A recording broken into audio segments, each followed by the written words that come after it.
नमस्कार, health line में आप सभी का स्वागत है। आज हम बात करेंगे त्वचा से जुड़ी हुई समस्याओं की। सुंदर, कोमल और बेदाग त्वचा की चाहत हर किसी को होती है, लेकिन दाग, धब्बे, झाइयां, एक्ने और मुहासे त्वचा को नुकसान तो पहुंचाते ही हैं, साथ ही त्वचा में वो रौनक नहीं होती जो बेदाग त्वचा में होती है। क्या आप भी त्वचा की समस्याओं से परेशान हैं? अगर हाँ, तो बिना देर किए तुरंत नंबर मिलाएं 01725043-863, 01725043-865 पर। ये नंबर्स आपके टीवी स्क्रीन पर भी फ्लैश हो रहे हैं। त्वचा से जुड़ी हुई समस्याओं के बारे में जानकारी देने के लिए आज हमारे साथ स्टूडियो में मौजूद हैं जीएमसीएच चंडीगढ़ से स्किन डिपार्टमेंट के प्रोफेसर और हेड डॉक्टर जीपी थामी। डॉक्टर थामी, हमारे स्टूडियो में आपका स्वागत है। धन्यवाद। डॉक्टर, त्वचा से जुड़ी हुई बहुत सारी समस्याएं देखने को मिलती है। शुरुआत टीनेज से करते हैं। टीनेज में किस तरह की त्वचा से जुड़ी हुई समस्याएं देखने को मिलती है? देखिए, टीनेज में सबसे पहले जो है समझ लीजिए कि एक अपने होशो हवास में बच्चा या जो टीन है वो ये देखता है कि वो कैसा लग रहा है, कैसा दिख रहा है। उसे पहली बार ध्यान जाता है अपने ऊपर, तो बहुत तरह से अपनी स्किन को देखता है कि अच्छी है, बुरी है, वह गोरा है, वह सांवला है, काला है। तो वो दूसरों को देखता है, कंपैरिजन शुरू होता है। तो एक अवेयरनेस जो है स्किन कलर और स्किन के अपने कॉम्प्लेक्शन और अपनी सुंदरता के प्रति महसूस होती है। पर बहुत सारी बीमारियां भी पैदा होती हैं इसी उम्र में जी। जैसे सबसे बड़ी कॉमनेस्ट जो डिजीज़ है वो मुहासे हैं, जिसको हम एक्नी बोलते हैं जी। तो अक्सर सभी टीनेज के बच्चों में ये होना, थोड़ा बहुत होना ज़रूरी है, कईयों को बहुत ज़्यादा होता है जी। तो ये कॉमन प्रॉब्लम्स हैं जी। जैसे आपने बोला है कि इसी उम्र में जाकर जागरूकता होती है कि हाँ, मेरी त्वचा कैसी है, दूसरों की तरह अच्छा है या नहीं है, या फिर एक्ने हो रहा है। जैसे आपने बोला कि बहुत ज़्यादा कॉमन है एक्ने टीनेज में, तो इसकी क्या वजह है? टीनेज में पहुंचते ही जिसे हम प्यूबर्टी कहते हैं, या आम भाषा में आप मैच्योरिटी भी कहते हैं ना, बच्चे मैच्योर होते हैं, दोनों लड़के लड़कियां दोनों बड़े हो रहे हैं बच्चे।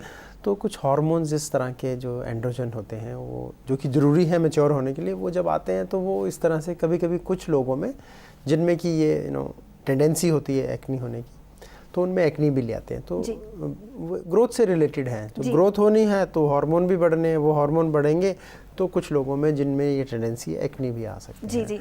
डॉक्टर, कुछ कॉलर भी हमारे साथ जुड़ गए हैं, देखते हैं उनका सवाल क्या है। Hello hello. हाँ जी, आप अपना नाम बताइए और आप कहाँ से बोल रही हैं? पंजाब से बोले गए। मेरा नाम प्रिया है जी। प्रिया जी, आप अपना सवाल पूछिए डॉक्टर थामी से। डॉक्टर साहब जी, मेरे ना शरीर पर छोटे छोटे तो फड़ जे निकल जाते, फेस पर भी ना किते किते सोजश आ जाती। दवाई भी बहुत करती, एलर्जी दी भी, टेस्ट भी सारे कराए, थायराइड का सारे टेस्ट कराए, कोई कुछ नहीं आया। प्रिया जी, आपकी एज क्या है, उम्र बताएंगी अपनी? 24। देखिए, आपकी जो बता रही हैं उससे ये लगता है कि शायद आप पिंपल्स की ही बात कर रहे हैं, मुहासे की ही बात कर रहे हैं, क्योंकि वो कभी भी 15-16 साल की उम्र से लेके 30-35-50 साल की उम्र तक भी हो सकते हैं। तो इस तरह बहुत मुश्किल है आपको बताना कि ये एलर्जी ही होगी या मुहासे होंगे, क्योंकि अलग अलग चीज़ें हैं वो, और दवाइयाँ भी अलग अलग हैं। तो आपको मैं यही सलाह दूंगा कि आप किसी नज़दीक में जो आपके स्किन स्पेशलिस्ट हों, जो विशेषज्ञ हैं चमड़ी के, उनके पास जाएं और उसका इलाज कराएं। अगर कुछ उन्होंने पहले बता रखा है तो वो आप बता सकती हैं हमें, कुछ उन्होंने आपकी बीमारी का नाम अगर कुछ बता रखा था। जी। डॉक्टर, एक और कॉलर हैं, देखते हैं उनका सवाल क्या है। Hello hello. हाँ जी, आप अपना नाम बताइए और आप कहाँ से बोल रही हैं? मैं कालकरी से बोल रही हूँ, मेरा नाम सुनीता चंद्रा है। जी सुनीता जी, आप अपना सवाल पूछिए डॉक्टर थामी से। हाँ, मेरा स्किन में बहुत सारा, फेस में पिगमेंटेशन बहुत सारा है जी। ये पूछना था कि इसको कैसे मतलब हट जाएंगे। जी जी, पिगमेंटेशन के बारे में पूछना चाहती है ना? हाँ जी, हाँ जी। जी जी। सुनीता जी, अगर आपकी उम्र 25 और 50 के बीच की है तो शायद ये जो पिगमेंटेशन आप जिसकी बात कर रहे हैं, जिसको हम कॉमन तौर पे झाइयाँ बोलते हैं, या जो थोड़ी ब्राउनिश कलर आ जाता है चमड़ी के ऊपर, ख़ास तौर पे गालों पे और माथे पर, तो वो होगा जो कि प्रेगनेंसी में कभी कभी बढ़ भी जाता है और हार्मोनल ट्रीटमेंट वगैरह से भी बढ़ता है। तो इसका इलाज करना वैसे तो बहुत मुश्किल है, पर अगर अच्छे से इलाज किया जाए तो कम से कम इन्हें हल्का किया जा सकता है। या कुछ लेज़र भी इस्तेमाल किए जा सकते हैं, पीलिंग भी इस्तेमाल की जा सकती है, बहुत तरह की ट्रीटमेंट है। तो धूप से अक्सर बढ़ती हैं, कोई भी पिगमेंटेशन हो वो धूप से बढ़ती है, तो अगर आप धूप में रहती हैं तो वो थोड़ा अवॉइड करें और एक अच्छे स्पेशलिस्ट से इलाज की उन्हें के लिए दिखाना मिले। चाहिए। हाँ, मिले। जी। पिगमेंटेशन के बारे में बाद में बात करेंगे। कुछ कॉलर भी हमारे साथ जुड़ गए हैं, देखते हैं उनका सवाल क्या है। हेलो।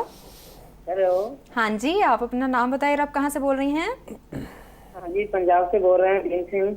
जी जी, आप अपना सवाल पूछिए डॉक्टर थामी से। हाँ जी, ये पूछना था कि मेरे जो पीठ है जी, उस पे छोटे छोटे पिंपल्स बहुत हो जाते हैं और बाजू में भी होते हैं, मुंह में भी हो जाते हैं।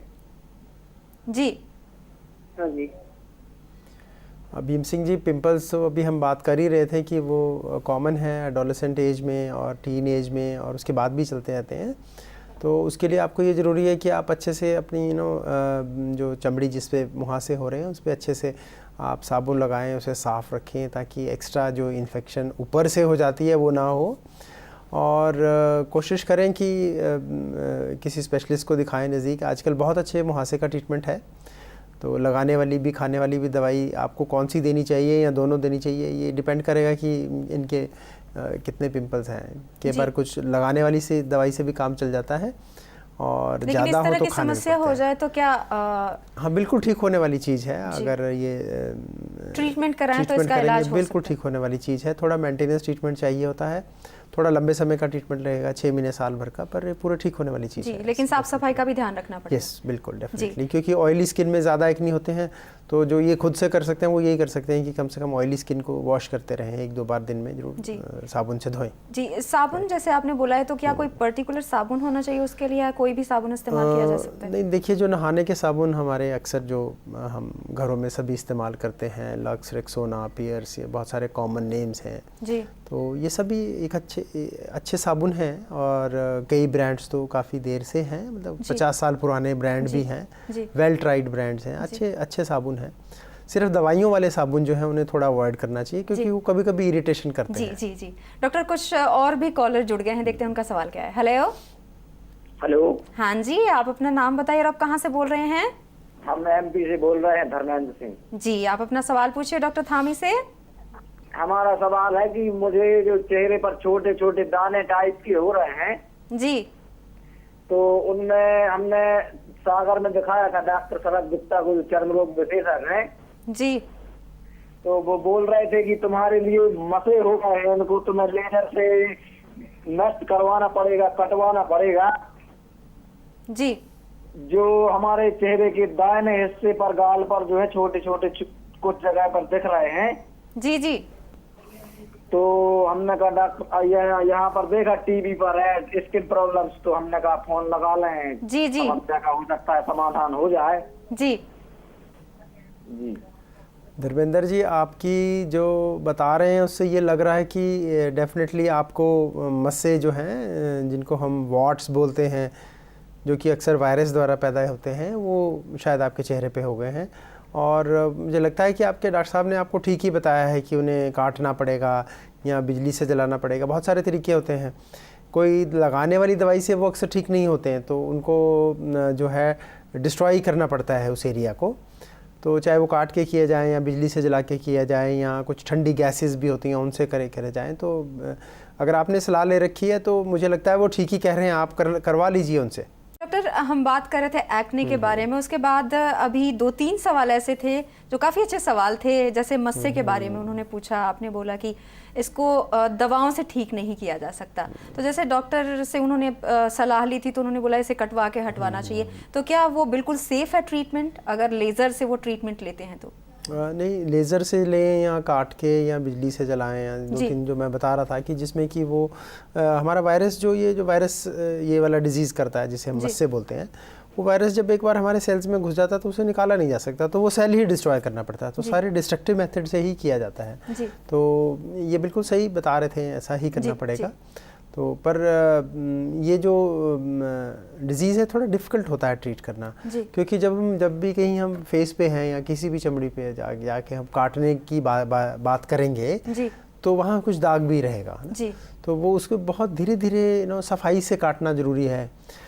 एक ही बार में सारा करने की जरूरत नहीं तो फिर स्कार उतने ही बन जाएंगे जितने बड़े मस्से थे, तो देखने में तो आदमी का लुक फिर वैसे ही गंदा लगने लगेगा। पहले मस्से के कारण गंदा लगता था, तो अब स्कार दाग है के कारण। हाँ, तो हमें उसे धीरे धीरे कई सिटिंग्स में करना पड़ता है जी, मतलब एक या 2 सिटिंग्स में नहीं, 4-5 सिटिंग में धीरे धीरे करिए, ताकि आम स्किन जो आसपास की है वो कम से कम डैमेज हो। जी डॉक्टर, कुछ कॉलर भी हमारे साथ जुड़ गए हैं, देखते हैं उनका सवाल क्या है। हेलो। हेलो, हाँ जी। हाँ जी, आप अपना नाम बताइए और आप कहाँ से बोल रही हैं? तेजिंदर पाल जी, बरनाला से। जी आप अपना सवाल पूछिए। जी, हमारे ना फेस पे बहुत ज्यादा पिंपल्स हो जाते हैं, नाले तो जेरे किले जी नहीं काले काले जी, वो बहुत ज्यादा है। ऑयली स्किन है, बहुत ज्यादा ट्रीटमेंट का है, लेकिन कुछ भी फायदा नहीं। जी तेजिंदर कौर जी, आप ने खुद ही बता दिया है बहुत सारी चीज़ें कि कील निकल रहे हैं और मुहासे हैं और आपकी स्किन ऑयली है, और आप कुछ इलाज भी कर चुकी हैं तब भी ठीक नहीं होते हैं, क्योंकि ये ठीक करने तो थोड़े मुश्किल होते हैं। पर मैं आपको ये बताना चाहूँगा कि आजकल बहुत अच्छा इलाज आ गए हैं, ख़ासतौर पे खाने वाली एक रेटिनॉइड नाम की दवाइयाँ होती हैं। अगर उसे आपके डॉक्टर चाहें तो आपको प्रिस्क्राइब कर सकते हैं। उसकी कुछ सेफ्टी प्रोसीजर्स होते हैं कि जैसे कि जो औरतें प्रेग्नेंट हो सकती हैं उनमें अक्सर हम ये दवाई नहीं देते, या उनको बहुत इंस्ट्रक्शंस के बाद दी जाती है, उनको समझाया जाता है कि वो प्रेग्नेंट ना हो। तो रेटिनॉइड नाम की दवाइयाँ जो हैं बहुत बढ़िया दवाइयाँ हैं, अगर आप चाहें तो उसका इस्तेमाल कर सकती हैं डॉक्टर की प्रिस्क्रिप्शन के साथ। डॉक्टर के पास जाइए, उनको बताइए कि आपको वो दवाई अगर आपके लिए फ़िट है तो वो ज़रूर आपको दें। जी डॉक्टर, हमने टीन एज की समस्याओं से शुरुआत की थी, तो आपने बोला था कि उस दौरान लोग ये भी देखते हैं कि उनका रंग सांवला है, गोरा क्यों नहीं है। तो टीन एज में भी ये देखा जाता है कि रंग गोरा करने के जद्दोजहद में वो पार्लर जाते हैं, ब्लीचिंग कर लेते हैं। कितना सही है ब्लीचिंग कर लेना रंग गोरा करने के लिए?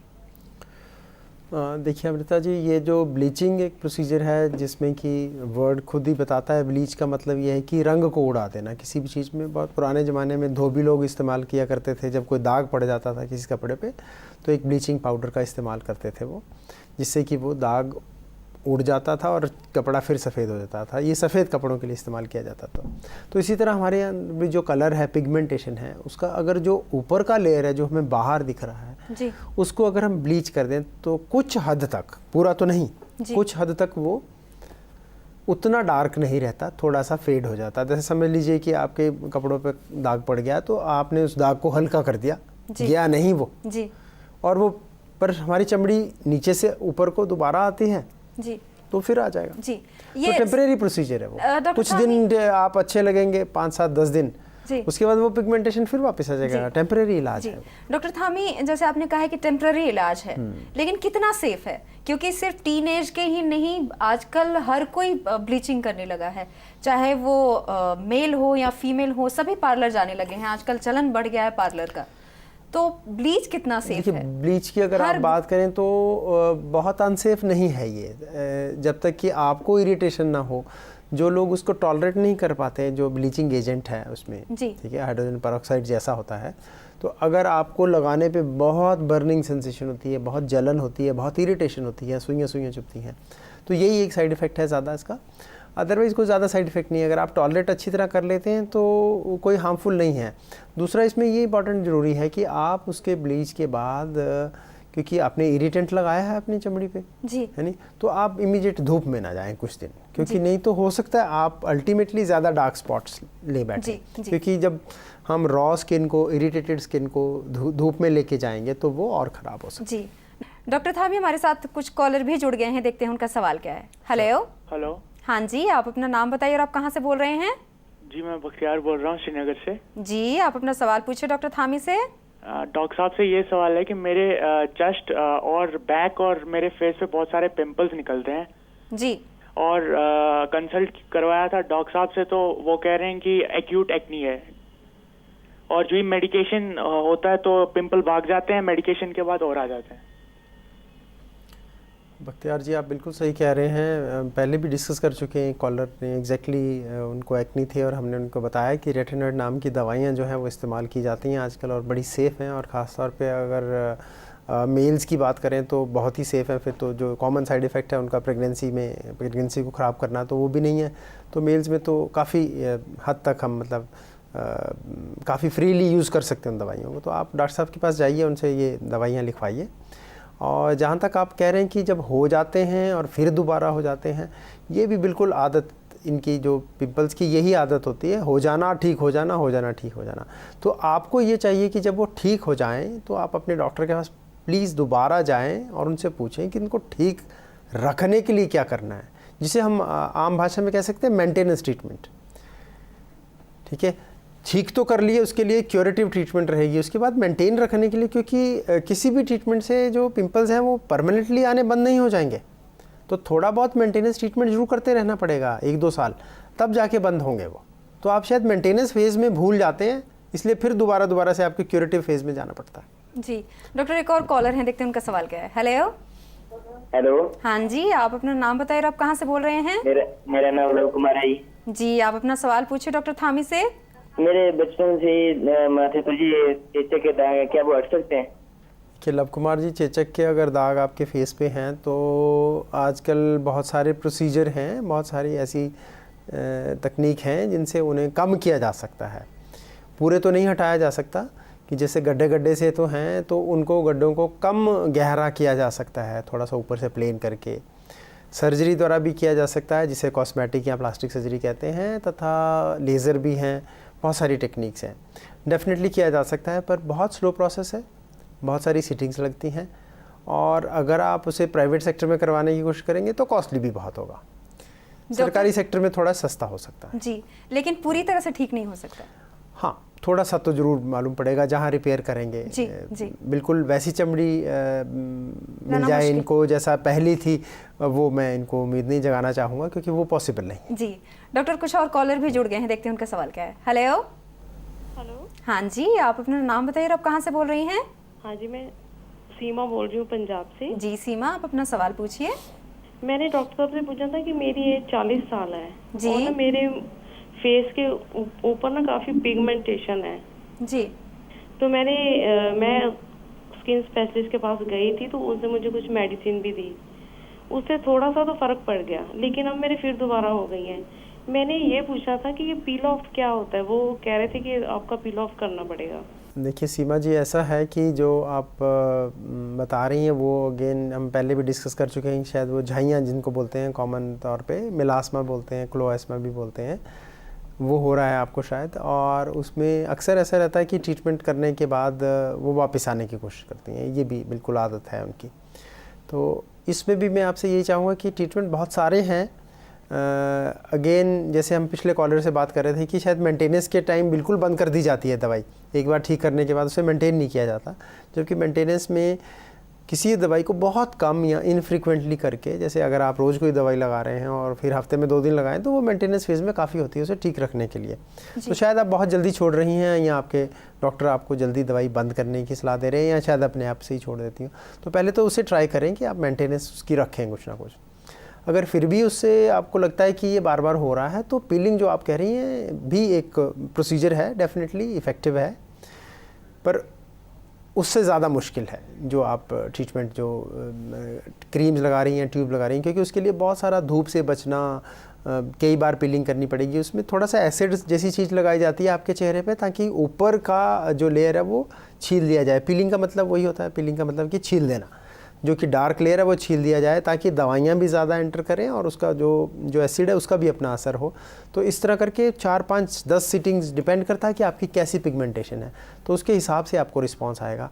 थोड़ा डिफ़िकल्ट प्रोसीजर है, डिफ़िकल्ट मतलब कि आपको धूप से बचना पड़ेगा बहुत देर, जब तक आपका ट्रीटमेंट रहेगा। तो इफ़ेक्टिव है, ऐसी बात नहीं जी, लेकिन काफ़ी ज़्यादा केयर की ज़रूरत होगी। अगर आप इतना केयर कर सकते हैं तो ज़रूर करवाएं प्लीज़। जी, अगर धूप से बच सकती हैं तो उन्हें बिल्कुल। जी डॉक्टर, कुछ और कॉलर भी हैं हमारे साथ जुड़ गए हैं, देखते हैं उनका सवाल क्या है। हेलो।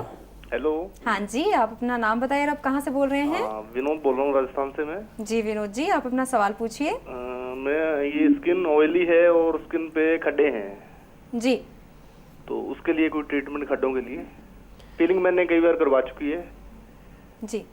किस चीज़ से पीलिंग करवाई थी विनोद जी, आप बता सकते हैं किस चीज़ की पीलिंग की गई थी आपको? तो मेरे को डॉक्टर साहब ने घर पे भी दी थी करने के लिए। किस चीज़ से? ऐसे टाइप कोई 2 मिनट लगाने पे जलती है वो। नहीं, एक्चुअली विनोद जी मैं आपको बताना चाहूँगा, जो अच्छी पीलिंग स्कारिंग के लिए आप कह रहे हैं गड्ढे हैं। हाँ जी, तो छोटी मोटी तपस भी निकलता है दबाने पे। हाँ, एक तो आपको मतलब आपकी बात सुन के ये लगता है कि आपके जो मुहासे हैं उन्होंने ये गड्ढे छोड़े हैं और इसका मतलब मुहासे अभी भी जारी हैं, क्योंकि आप कहते हैं ना कभी कभी पस निकलता है, तो पहले तो वही ट्रीटमेंट करना जरूरी है कि मुहासों को और गड्ढे होने से तो रोका जाए। हाँ जी। और जो बच गए हैं गड्ढे उनको देखा जाए फिर। और जो घर पे लगाने वाली पीलिंग की एजेंट्स होते हैं वो सफिशिएंट नहीं होते हैं, वो छोटी मोटी बीमारी के लिए होते हैं। ये तो आपको डॉक्टर साहब के पास जाके वहाँ पे सीवियर पील चाहिए अगर आपको उसको ठीक करना है। पर उससे पहले बहुत ज़रूरी है कि आपके एक्नी जो एक्टिव पिंपल्स हैं उन्हें ठीक कर लिया जाए, उसके बाद ये इस काम में पड़ा जाए। जी, आपका कॉल करने के लिए धन्यवाद। डॉक्टर, एक और कॉलर हैं, देखते हैं उनका सवाल क्या है। हेलो। हेलो। हाँ जी, आप अपना नाम बताइए और आप कहाँ से बोल रही हैं? मैम मेरा नाम मधु है।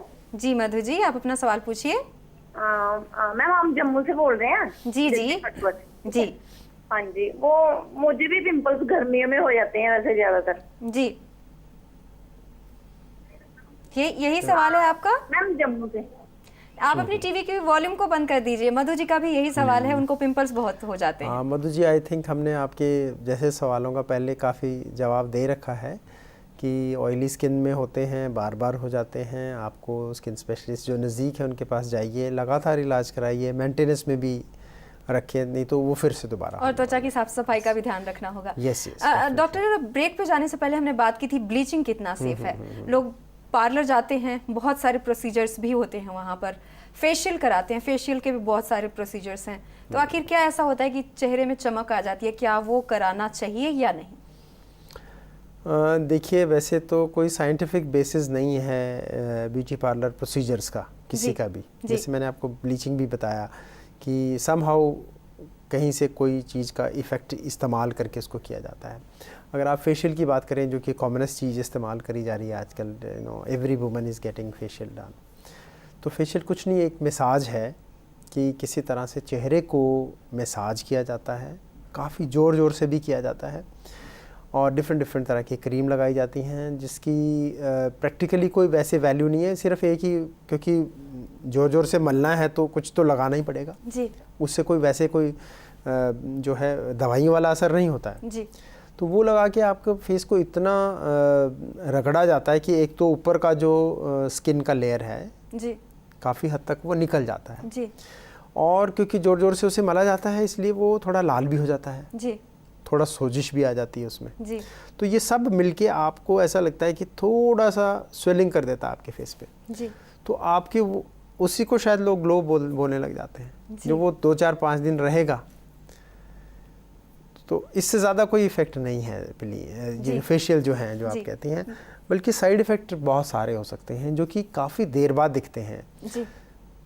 8-10 हफ्ते बाद, क्योंकि वो ज़ोर ज़ोर से मला गया है, तो जो पिंपल्स करने वाली जो ग्लैंड्स होती हैं वो सब टूट जाती हैं जी।